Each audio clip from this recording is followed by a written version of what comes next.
ॐ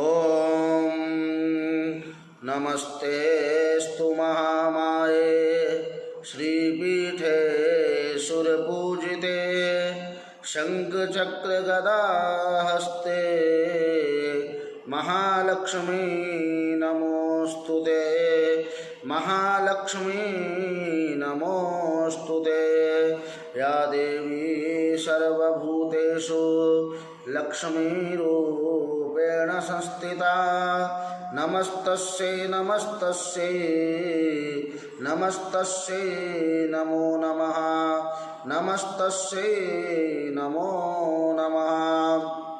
नमस्कार, जय श्री राम, जय माता दी, जय माँ महालक्ष्मी, हर हर महादेव। आज 7 मई 2020 गुरुवार का दिन, बौद्ध पूर्णिमा तिथि शाम को 4:16 तक, तदुपरांत प्रतिपदा, स्वाति नक्षत्र प्रातःकाल 10:58 तक, तदुपरांत विशाखा नक्षत्र, वैशाख मास है और इस समय हम और आप एक ऐसी स्थिति में हैं जिस स्थिति में हम और आपको बहुत अधिक चिंताएं करनी पड़ रही हैं। आप समय समय पे परमात्मा से प्रार्थना करते रहें। वैसे तो कहते हैं संसार में परमात्मा ने अपने बहुत रूप बनाए हैं और सभी को किसी न किसी कार्य के लिए नियुक्त किया हुआ है, परंतु सृष्टि आधार में 3 देवों को प्रमुख रखा गया है और उनकी अर्धांगिनियों को, शक्ति स्वरूपा माताओं को। ब्रह्मदेव जो सृष्टि का उत्सृजन करते हैं,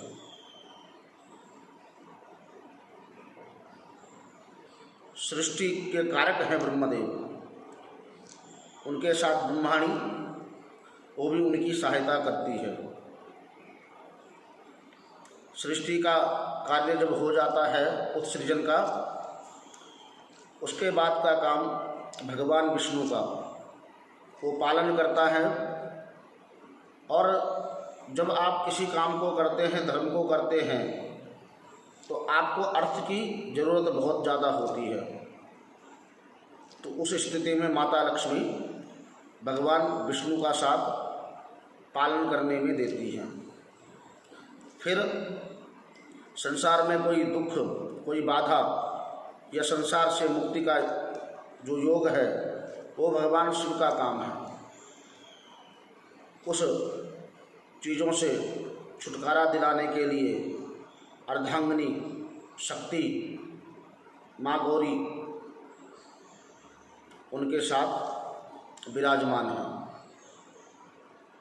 हम अपना जीवन भगवान विष्णु के मध्य यापन कर रहे हैं, पालन करता है उस सृष्टि के। और इस सृष्टि में कहते हैं कि हम कोई भी काम करें आज के जीवन में, आपको अर्थ की ज़रूरत, पैसों की ज़रूरत हमेशा होती है। और हम पैसा कमाने निकलते हैं, परंतु कई बार हमें धन लाभ नहीं हो पाता है, प्राप्ति नहीं हो पाती है, या घर में आया हुआ पैसा अधिक देर नहीं टिकता है, नहीं ठहरता है, या कार्य में वृद्धि नहीं हो पाती है, या लक्ष्मी आती तो है लेकिन रोगों में चली जाती है। इस प्रकार की बहुत सारी समस्याएं होती हैं। आज आपको अपने घर में इस संसार को चलाने के लिए और अपने घर को उत्तम दिशा की ओर ले जाने के लिए कुछ आपको उपाय करने होते हैं, जिससे कि आपके घर में वृद्धि होती रहे, घर में बरकत होती रहे। आप सबसे पहले अपने घर में लक्ष्मी नारायण की फ़ोटो अथवा मूर्ति जरूर रखें। उसमें न तो लक्ष्मी खड़ी होनी चाहिए, न भगवान नारायण खड़े होने चाहिए। जिस प्रकार से सैया में भगवान लेटे हुए हैं और माँ लक्ष्मी उनके चरण दबा रही हैं, वही चित्र या उसी प्रकार की प्रतिमा मूर्ति आपको घर में रखनी चाहिए। कभी भी माता लक्ष्मी की खड़े रहते हुए फोटो या मूर्ति आप ना लें, वो दरिद्र लक्ष्मी हो जाती है। माता लक्ष्मी के 18 पुत्र भी हैं। यदि आप उनका नाम, उनका मनन भी करते हैं तब भी लक्ष्मी की प्राप्ति आपको होती है। घर में गुरुवार को पीले रंग के फूल भगवान विष्णु को अर्पित करें। शुक्रवार को माता रानी को या तो कमल का फूल या गुलाब के फूल अवश्य चढ़ाने चाहिए। और विशेष रूप से जब आप माता लक्ष्मी की कृपा प्राप्ति चाहते हो, आप किसी भी अष्टमी से शुक्ल पक्ष की या शुक्ल पक्ष में किसी भी शुक्रवार से आपने प्रातः और सायंकाल में घी का दिया, प्रातःकाल में, सायंकाल में तिल के तेल का दिया जलाना है। कमल गट्टे की माला होती है, माला न भी हो तब भी हाथ से कर सकते हैं, और हो तो कमल गट्टे की ही हो। घी का दिया जलाकर आपने माता लक्ष्मी के सामने लाल आसन पर बैठ के उनका चिंतन करना है। अपने मन में ऐसा भाव जगाना है कि माँ लक्ष्मी आपके घर में यथाशीघ्र आ रही हैं। कमल गट्टे की माला आपने लेनी है। तदुपरांत आपने ओम श्रीम श्रीम महालक्ष्मी नमः, ओम श्रीम श्रीम महालक्ष्मी नमः, इस पुण्य मंत्र का जाप 21 दिन तक लगातार करना है। शुक्ल पक्ष में किसी भी शुक्रवार या अष्टमी तिथि से आप इस उपाय को करें। 21 दिन पश्चात माता की भगवान विष्णु के साथ पूजा करें। नारायण को पीले रंग के फूल, माता को लाल रंग के फूल या कमल का फूल अर्पित करें। खीर का और हलवे का भोग आप जरूर लगाएं। उसी दिन आप किसी एक कन्या को, 3 कन्या को, 5, 11 या 21 कन्याओं को कुछ द्रव्य दक्षिणा भी दें, उनका पूजन करें और उनको भोजन कराएं, उनके पांव छुएं। 21 दिन पश्चात उसी दिन प्रातःकाल में एक लाल या पीले कपड़े में एक सुपारी, 11 रुपये सिक्का जरूर होना चाहिए, 11 रुपये एक सुपारी। 5 कौड़ी आती है, कौड़ी आपको किसी भी पूजन की दुकान पर मिल जाएंगी, कोई भी पूजा का दुकान होगा वहाँ आपको कौड़ी प्राप्त होंगी। 5 गोमती चक्र, 5 कौड़ी, 5 हल्दी की गांठें, 5 कमल गट्टे, थोड़ा सा धनिया उस पोटली में रख लें। 11 रुपये के साथ उसको बंद कर लें, 3 बार उसमें गांठ मार लें। माता के चरणों में उसको रख दें। ओम श्रीम श्रीम महालक्ष्मी नमः, इस मंत्र का कुछ देर जाप करने के पश्चात उस पोटली को उठाकर आप अपनी तिजोरी में या धनिष्ठान पे रख दें, जिससे कि आपको अनायास यथाशीघ्र लक्ष्मी की प्राप्ति आनी शुरू होगी। उसके साथ ही आप झाड़ू प्रातःकाल में यथाशीघ्र समय पे ही झाड़ू पोछा इत्यादि कर्म घर में कर लें। वैसे तो कहते हैं सूर्योदय से पहले पहले घर स्वच्छ हो जाना चाहिए, परंतु आजकल आप जिस जीवन में अपने आप को देख रहे हैं, जिस जीवन को जी रहे हैं, उसमें आपके पास कम से कम सुबह प्रातः काल में 9 बजे से पहले पहले घर में साफ सफाई आप लोगों को कर लेनी चाहिए, जिससे कि आपके घर में कलेश न हो। यही एकमात्र आज कलेश का कारण भी है।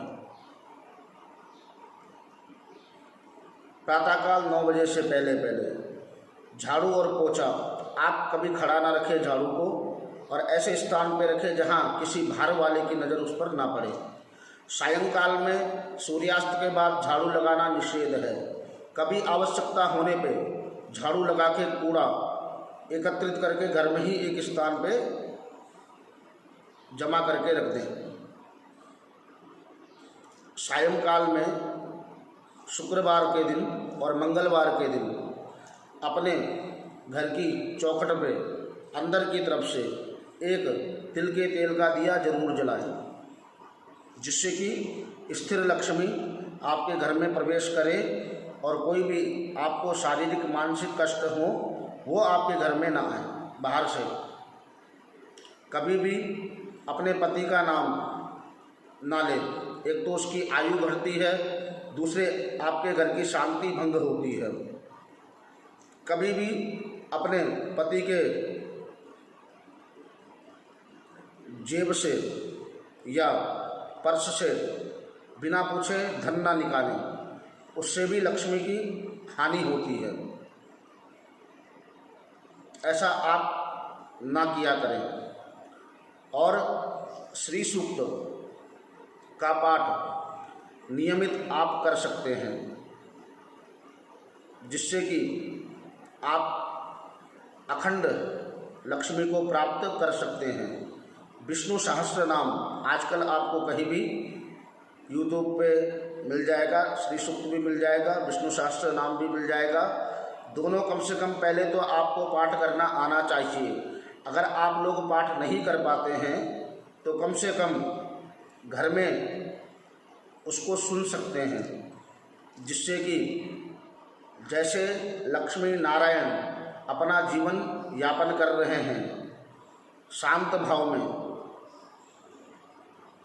खुश होकर सब सुख सुविधाओं के साथ भगवान नारायण और लक्ष्मी अपना जीवन यापन कर पा रहे हैं, उसी प्रकार हम भी करें। इसलिए श्री सूक्त और विष्णु सहस्त्र नाम का पाठ प्रत्येक दिन हमारे घर में होना चाहिए, यह हमें सुनना चाहिए। प्रत्येक दिन प्रातः काल में घी का दिया, सायंकाल में तिल के तेल का ही दिया जलाएं। और आपको लक्ष्मी के लिए कमलगट्टे की माला या स्फटिक की माला से ही जाप करना है। अगर दोनों मालाएं उपलब्ध ना हो तो आप हाथ से ही करें, परंतु और मालाओं से जाप ना करें। उसमें आपको लक्ष्मी की प्राप्ति जल्दी नहीं होगी, यथाशीघ्र आपके पास लक्ष्मी प्राप्ति नहीं आ पाएगी। छोटे छोटे उपायों से कहते हैं हमारे घर में खुशियाँ आती हैं। बड़ों का हमें सम्मान करना चाहिए। जिस घर में दरिद्रता रहती है ना, वहाँ आपको अवश्य ही बड़ों का सम्मान आप करते रहो, कुछ समय बाद आपको आपके घर से दरिद्रता अपने आप ही चली जाएगी। और सबसे सरल और महत्वपूर्ण उपाय आपके लिए, आपकी लक्ष्मी कहीं रुकी हुई है या आप पे कर्जा है, तो आप किसी भी शुक्रवार से एक दिया तिल के तेल का जलाएं, उसमें जो बत्ती है वो मौली की डालें। सायंकाल में लाल आसन पर बैठ के लक्ष्मी चालीसा 41 दिन तक आप पाठ करें। उसके बीच प्रत्येक शुक्रवार को, शुक्रवार से ही शुरू करना है ये उपाय, प्रत्येक शुक्रवार को माता को हलवे का भोग अवश्य किसी मंदिर में लगा लिया करें। 41 दिन बाद 3 कन्याओं को द्रव्य दक्षिणा देकर भोजन करा लेना चाहिए। आप पाएंगे कि 41 दिन बाद आप बहुत लाभ में हैं। आपके घर में लक्ष्मी आनी शुरू हो जाएगी या आपके कर्जे में आपको राहत दिखाई देनी शुरू हो जाएगी। आप ये अवश्य करें। अपनी तिजोरी में 11 सिक्के या कम से कम 10-10 रुपए के 100 नोट, 50 नोट, 21 नोट या 11 नोट वहाँ जरूर रखा करें, जिससे कि आपकी लक्ष्मी में वृद्धि होती रहे। ये छोटे छोटे उपाय आपको इस समय घर में ही रह के करने हैं। यदि कोई समस्या आपको इसके बीच आती है तो आप हमसे वार्तालाप कर पूछ सकते हैं। आपको कोई भी त्रुटि या आपको कोई चीज़ असमंजस की स्थिति में दिखाई पड़ रही हो या आपको समझ में न आ पा रही हो तो आप अवश्य हम तक सूचना भेज सकते हैं। आज के लिए इतना ही। धन्यवाद। नमस्कार। आचार्य दीपक उनियाल। जय हिंद, जय भारत।